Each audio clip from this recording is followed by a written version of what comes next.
What's going on, y'all? It's your man June Archer here. The Winner's Circle motivates you. I am super excited to have this amazing guest. We go back. I won't even put too much time on how long we go back because it has been a lifetime since I've had the pleasure and honor of knowing this young lady. Please welcome to the stream, Miss Dachonne Nicole. Dachonne, what's going on, sis? Hey, June, how are you? I am great. I am so happy to have you on the show. Finally, it has been some time and you have been busy. Let me start by asking, how are you and the family doing, especially during this pandemic? Oh, we are doing well, thank God. We're doing well. There's no complaints. I mean, we made it through. We didn't get sick, So we're here. I got my family. We're all together, so I can't complain. I'm just happy we made it through the other side. And for you, and unlike most, the music never stopped. Nah. Throughout the course of the past year and a half, you have been continuing to follow your dream, continuing to make music. You and your family, who are just a plethora of knowledge and plethora of talent. I want to ask you this: where did you get your musical gift from? How were you able to? Obviously, this is a blessing from God, but who inspired you to want to sing and perform and write music? Okay. Well, on a practical, on the practical side, when I was very little, I grew up in Nashville, Tennessee, right? And my dad didn't live with us. My mom was raising us by herself, and so the church that we were going to kind of like embraced the single mom and her kids, right? And so and I was really troubled because I was daddy's little girl, and I was really hurt, just being abandoned, right, and trying to understand that.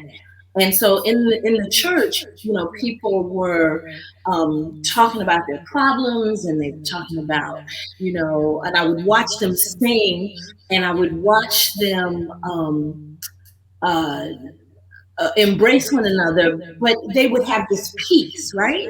And so I found that when the music played and when I sang these songs, I had this peace inside.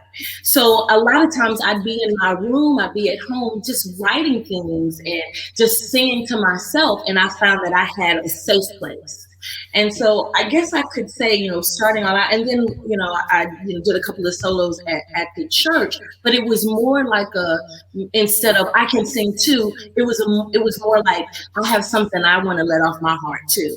And so they embraced that and they encouraged it and affirmed it. So that's where it started. But the first time I heard Whitney Houston and saw her video, I think that messed me up. I was like, in awe.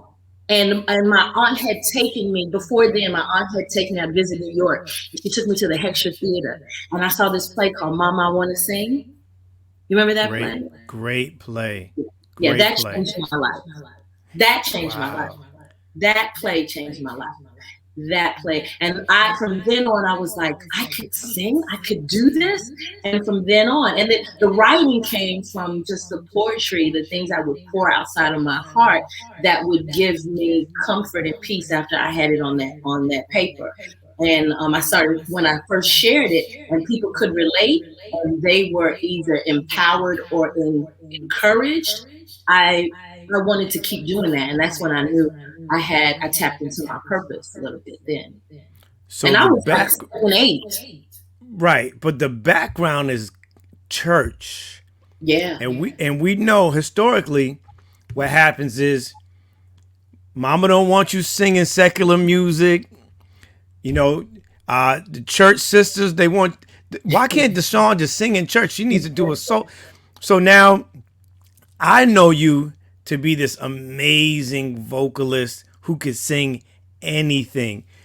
Were there moments that you would not really sneak, but I'm gonna go sing me a little Whitney Houston because I heard Whitney Houston, knowing that being in church, you're cultivating this gift, and this is where it felt good. This is where you got the first inspiration. When did you start saying to yourself, "Man, I could do this. not secular music, but I want to do what Whitney Houston is doing. I always did that. I mean, my father was an engineer at a television station for Bobby Jones, right? And then my aunt, she was a radio personality for the Grand Ole Opry, right? WSM. And so I always was around secular music, and my mom played it in the radio at home. I mean, she played all the oldies. Come on, everybody's parent was playing like Smokey and the Temptations, right, and Gladys. So I Mm-hmm. grew up listening to them, right. My mom wasn't just only church, so I every song that came on the radio I knew, like back and forth, right. So I always sang secular music, and secular music inspired me to write about love songs and all different types of things. So when I did go to church and I talked about all the things that I heard on the radio or whatever, it wasn't like, I was very fortunate because my church didn't condemn or put me in this box. They Okay. didn't say you can't do. A lot of churches did, but the people in my church did not. They were more on how I lived my life, right? Because Mm. what I'm committed to and how I live my life dictates my decisions and how I choose things. Right. So they knew I wasn't going to go out here and do anything crazy. Well, they believe that, you know. But yeah, I always I sang everything, everything. Country music I loved. My grandmother was a country music fan. I used to go to the little concerts there at the Grand Ole Opry. I didn't tell my friends that because they didn't like country music. They liked Mm. R&B, right, and pop and soul. So that was my secret with my family, Mm. right? Okay. All right. Is there you mentioned Whitney, but Uh-huh. are there any other artists that you watched growing up that you gained or were able to grasp some inspiration and motivation vocally that you Uh-huh. said, "Man, I want to be able to hit that note or sing like this"? Or Uh-huh. who were those artists for you? It was Stephanie Mills. Hmm. It was CeCe Winans. It was Regina Bell. It was Patti LaBelle. And then later on, I think it was definitely Rochelle Farrell, Lettucey. I Wow. mean, These are powerhouses. You yeah, and mentioning some. writers like India Arie kind of inspired me because I did believe later on when I moved to New York and I started singing, there were people from my background in the church that told me that I shouldn't sing secular music. I should use this gift for gospel. And so I was torn here. I was thinking that the reason why things weren't happening as fast as I wanted them to, or at all, was because maybe they were right. Until I heard NDRE. And when I heard NDRE, I was like, no, I can, there's a lane for me, right? I don't Right. believe Right. that there's one place. I just believe that, you know, I can write about love and bring people to a catharsis or some kind of motivation, and it doesn't just have to be to the church folks. What about people that don't go to church? Right. Right. No, that's I a live great in the point. world. If your voice could be a blessing to as many as you possibly can, why would you just use it for one sole purpose in this genre? So I Right. I, I understand the struggle, but I do understand being a blessing to as many as possible. For you, you've had the pleasure of performing in the grandest of places, uh, from the village undergrounds to the theaters all over. Is there someone that you have performed in front of that when you got on that stage you're like, oh my God, whatchamacall's here? This is crazy. Like, have you ever been in that on that stage when you might have seen an idol or seen someone that you looked up to that was in the audience watching you sing? Well, there were two people that I was on the stage with. He was performing in Lincoln Center at a private event, and my band was playing for him. And we got to come up and share, music and sing background. And that was Stevie Wonder. And I was Yeah, like in awe, Wow. could barely get notes out. You know, they would talk to him afterwards, but I was like in awe. And then the second person, I didn't get to meet her, but we shared the same stage again at a private event, and that was Diana Ross, and she did like a concert, and then we followed her, and I was just like, "Do you know who you are? You're Diana Ross," you know? Two Motown greats, though, at that. Yeah. Two Motown greats. Is there any artist that you would love to do a collaboration with, whether it's singing or a writing collaboration? Who would that person be? Two people. If you could choose two people, who would those two individuals be? One male. Give me one male and one female. And they have to be living, right? Dead or alive? How about that? Dead or alive? Who would it be? Definitely Luther Vandross. Ooh. Big Luther or Definitely Little Luther? Big Luther or Little Luther? Big Luther. Or Donny Hathaway, right? Ooh. I would love to collaborate with maybe India Arie. Um, I would have loved to collaborate with Whitney Houston. You remember Angela Winbush? Oh, most certainly. I loved her because she was Superwoman. She produced, she sang, she She wrote, did it all. she did it all. I loved her. She was a Renaissance woman, Yeah, as they would say. yeah, yeah. Wow.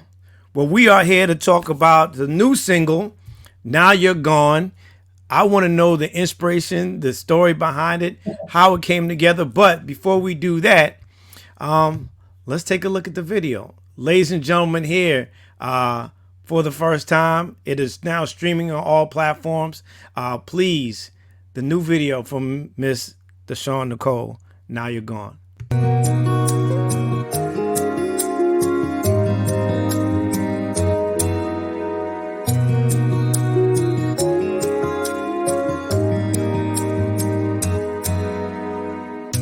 What happened to the love we shared that got us through the years?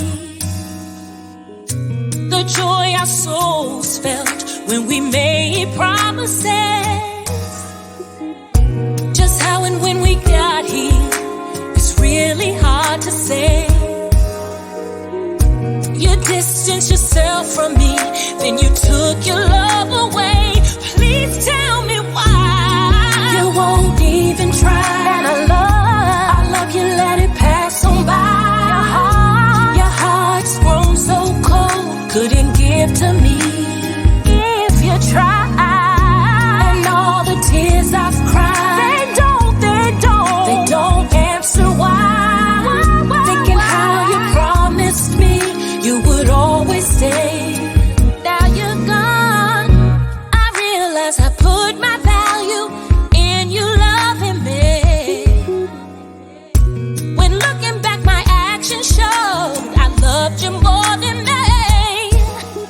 Admitting this now, it hurts like hell to say it's me who's gonna change. I'm taking time to love me, but inside deeply, I'm wishing you would stay. Please tell me why you won't even try. And I love you, let it pass on by. Your heart's grown so cold, couldn't give to me if you try. And all the tears I've cried, they don't answer why. Thinking how you promised me you would always stay. Now you're gone. I never thought loving me could be hard for you. Hard for you. You walk around like I'm not here. Here. Ooh. So angry that you would throw away our years. There once was love in your eyes. I saw how you cared. You cared. You won't even try. Won't even try. I love you, let it pass on by. Your heart's grown so cold, couldn't give to me. Not if you try. And all the tears I've cried, they don't answer why. Thinking how you promised me you would always stay. Now you're gone, gone. You won't even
Yes.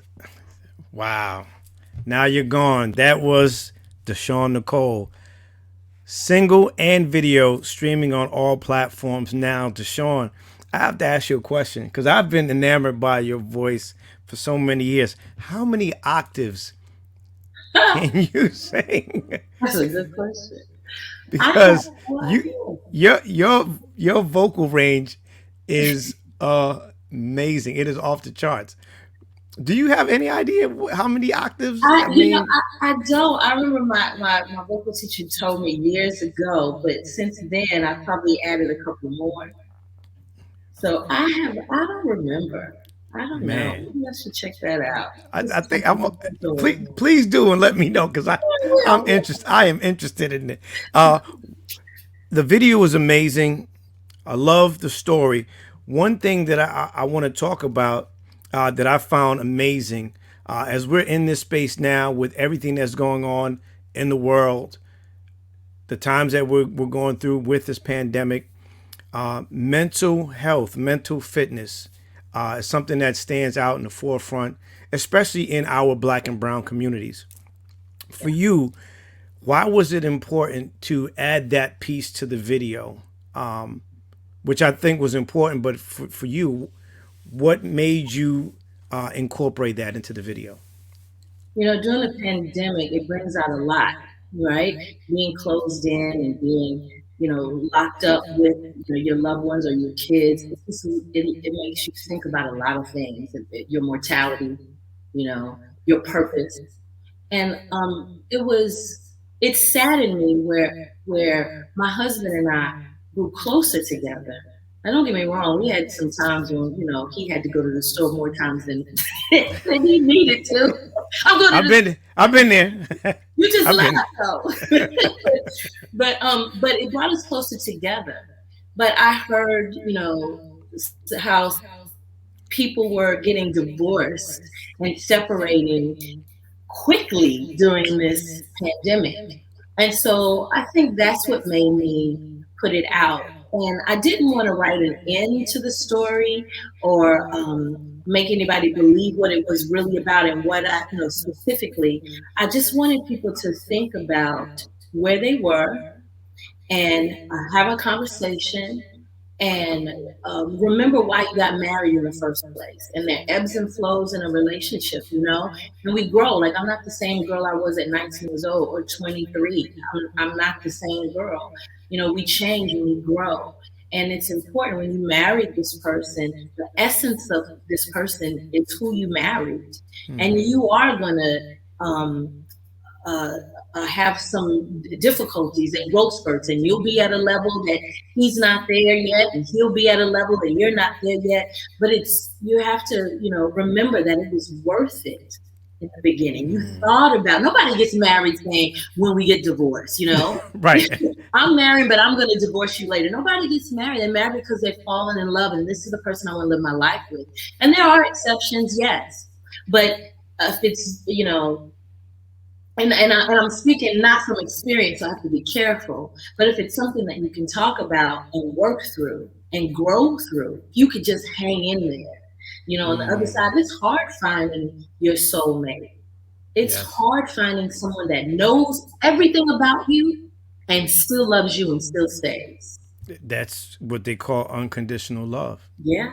And when you do take those vows, it is, I think people forget the fine print, is what I like to call it, right? They forget the for better, for worse, for richer, for poorer, Sickness and in health. in sickness and in health, right? So with that, you've had your battles being sick. You've had the pandemic. You have a teenage daughter. You have a husband who's in music and he travels. For you, for the person who's watching and listening today, what is the best piece of advice that you have been given that you use to be able to go through the roadblocks, go through the doors that are closed, overcome the no's to get the yeses, the detours? What is the best piece of advice that you've been given? Because you've gone through some things and you've made it out, Dachonne. even stronger than when you actually were faced with these things. What can you tell somebody today who is just looking to get the light at the end of the tunnel? What are you committed to? What are you convicted to do? And love covers a multitude of things. Love is an action word, it's not a feeling. Hmm. You know what I mean? And we Yeah. throw that word around so often that that it becomes, we water it down. But when you love someone and you got somebody's back, it just doesn't matter what happens or what goes on. And there's respect there too. With love comes respect. And I'm committed to this thing. I'm committed to my husband. I'm committed to making this thing work. And it doesn't, you're right, it doesn't say for better or for bad. It's just for worse. Right. Hello. That's true. I was all starry-eyed when I said I do, you was, but then when worse comes, What are you gonna do? what you gonna do? And then you have to, you know what? I was ready to get married. I didn't really know that until I was there, but I was a whole, complete person, not looking for half of myself. I loved me. I did not need Carl to validate me. Say right? that again for the people in the back that didn't get it. Yeah, I loved me. I did not need his validation. So I came knowing, loving myself, and had gone through some hurts and healed, that I was able and free enough to love him and be loved by him. So that was complete. That's before complete. I met him. I was happy without Carl. I am happy with Carl. Right? Carl, I did not need Carl to make me happy. I did not need Carl to validate me. I did not need him to add to my worth. I had that. But together, and he had that. He was there as well. So together though, oh my goodness. When you put that together, it's crazy. And so now we can talk. We can go through the ups and downs and the back, because you can't make me feel like you can hurt me, you can hurt my feelings, and I can come to you and say, look, and we can have guidelines and boundaries, because he respects me and I respect him. And he wants me to be happy and he wants me to feel loved with or without me. That right there, like they say, now that'll preach right there. Listen, I don't know if y'all paid attention to what Dachonne just said, but it's important to love yourself first. When you're getting into a relationship, right? And we're not even just talking about marriage. You're getting into a relationship with you and your partner, and you know that you want to spend an exorbitant amount of time with that person. Come complete. Yeah. Before you try to be 50% of something else to make it whole. Because what happens is you're looking for love, not realizing that you don't love yourself enough, that when you get into this situation, and correct me if I'm wrong, I think what you're saying, Dachonne, is come with your complete whole self, that you could give 100% of yourself, not 50%, not 70%, 100% of yourself, because you love yourself, not looking for love, that you can make that union an even better union with two brought together. Yeah. So, there's a line in the song where, this song came from speaking to a couple of friends of ours that were together. They've been together a long time. But they were going through probably the lowest point of their relationship. And she had she poured out her heart to me, and he spoke to me about what he was going through. And they were at different places. But she said something that really compelled me to, what if this was me, and write this song. She said, I loved him more than I loved myself. And in relationships, a lot of times, especially as women, you're a mom, you're a wife, you work, but you're all these things to all these different people, and it's easy to lose yourself. It's easy to get lost in being everything for everybody else. And then you wake up one day and you're like, what happened to what I wanted to do in my dreams and what, the path that I was on? And I had that for a moment. For a moment when I had my daughter, she was very young. She was a surprise and she came very quickly. Right? And I remember I was there. I was there. I right, was right. there. And I had plans. Like I was supposed to go back to Singapore and for a few more months. And this child came. And while she was growing, like I think the first 2 months, and I went through postpartum too. And the first 2 months, I felt like, what's happening? Like where do I belong? Where am I still supposed to do this singing thing? I was lost for a minute and I had to regroup and then say, how do I be a mom and be one for her? Right. And how do I be a wife for my husband, what he needs, what I signed up for, and how do I still keep me? So I started doing little things, once a week that I really like to do for me. And then it was once a day. If it was a bubble bath, if it was taking a walk, I just could not lose myself. Right. And so when that happens and you get all wrapped up in somebody else and then somebody else fails you or walks away or has a moment, then you feel lost. And that's why I wrote the song. I wrote the song from, those perspectives in hopes that people would take a look and try again because I love love. I love love. Listen, there's no better feeling next to loving your child. There's no Yeah. better feeling. Music is a soundtrack to our lives. For you, what song best represents your journey up to this point, or what artist that you may listen to or have listened to over the years embodies your journey up to this point? The song I would say is Song for You by Donny Hathaway. The artist would be Whitney Houston or so many. It would be Whitney Houston or India.Arie. Because I say Donny Hathaway Song for You. That's a really good question, Jim. On the spot like that, too. That's a good question. I say Donny Hathaway because he talked about what he's been through in his life, but he's singing the song for you. Don't forget the love I have, and all the people, not just my husband and my family, but all the people I've met along my life that have edified me and add so much, whether it be a stranger who had a kind word to say, or my mom, husband, or daughter. I hope that I have encouraged or motivated or inspired. I hope I love you.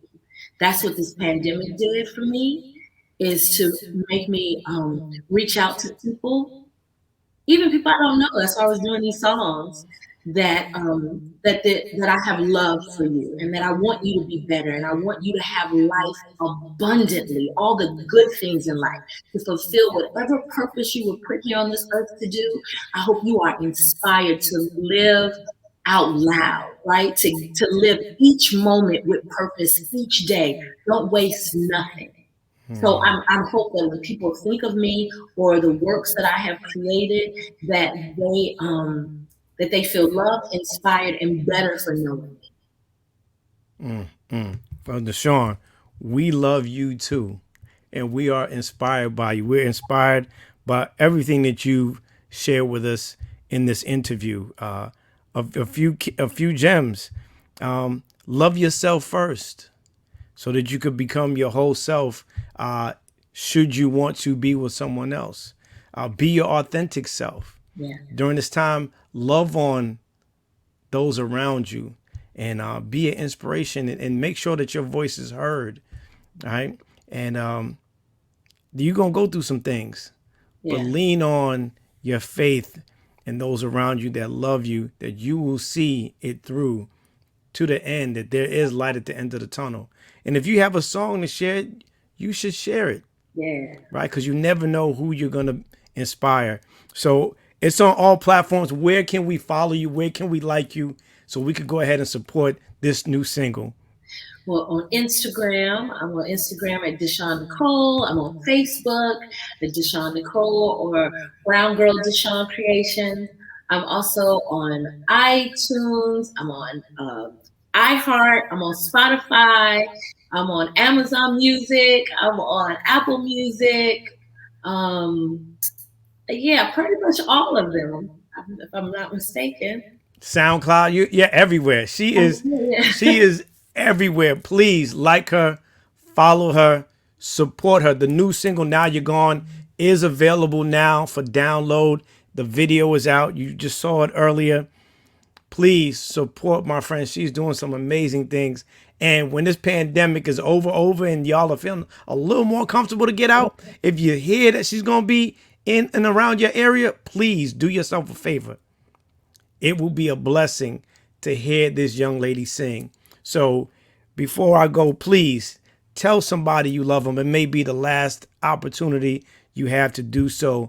Life is short and getting even more shorter. So it's time for us to love on each other and lead with humanity first. Dachonne, we love you.